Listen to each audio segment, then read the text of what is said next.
Здравствуйте, дорогие друзья и автолюбители! Сегодня я хочу рассказать, как добавить лого, которого нету в автомобиле.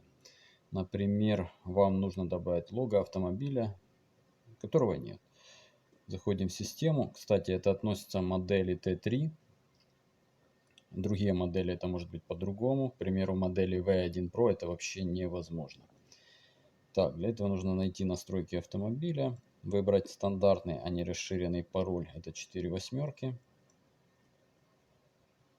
4 восьмерочки. Так, есть.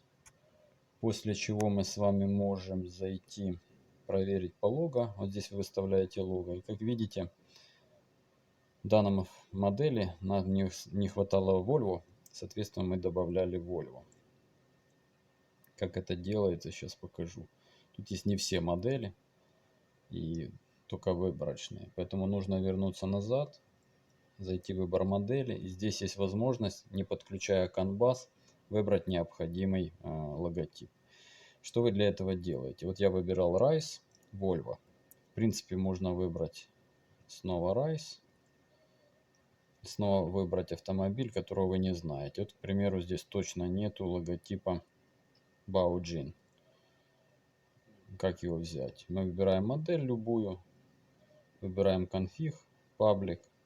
И здесь вот появляется у нас обнова. Для этого обязательно должен быть подключен интернет, обратите внимание. И здесь можно выбрать лого. Лого загружается, и вот появляется Baojin. Так можно подобрать на любой логотип любого автомобиля. Сейчас я верну назад, мне нужно вернуть Volvo, которого, кстати, не было в перечне. Volvo.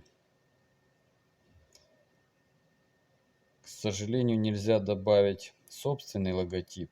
Над этим сейчас работают. В новой версии это будет тоже возможно. Вот Volvo. Модель X60. Public config. Лого. И ОК. После этого я могу перезагрузить. И при загрузке у нас получится, ну, понятно, что установится протокол. Даже если вы не будете им пользоваться, ничего страшного. Если у вас нету CAN bus, вы оставляете, но зато у вас будет логотип. Идет обнова программного обеспечения под Volvo. И появится логотип при загрузке Volvo. Ну и любой другой, если вы хотите его выбрать. Если вдруг у вас что-то не получается. Вот, пожалуйста. Volvo появилась. Началась загрузка.